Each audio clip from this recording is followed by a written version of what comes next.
ってから揃ってもさ、意味がなかったりするんだから。分かってますよ、そんなこと。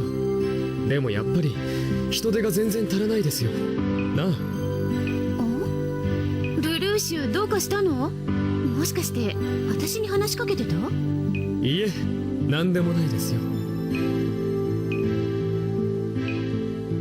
残ってる書類は多いけどさ、妖精さんがいるから大丈夫だって。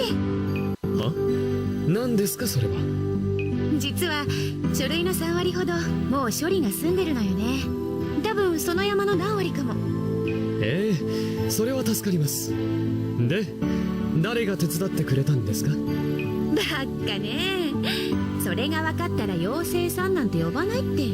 チェックしてみたけどさ、書式は完璧、文句のつけようなし。生徒会に欲しい人材だわ。生徒会室の鍵の保管とか意見したいことはありますが、正直助かりましたね。ええ、でなきゃ学園祭中止だったわよ。誰かさんがたっぷりとサボってくれたおかげでね。それを不問にしてあげるからさ、もしも妖精さんの正体に心当たりがあったらスカウトしておいてね。そうですね。この部屋にやってきたら声をかけてみますよ。それじゃあとはよろしく。ミレイさんは会議があるのだ。はいはい、やっておけばいいんですよね。帰ってきたらチェックするから急いでね。わかりました。まったく会長は人使いが。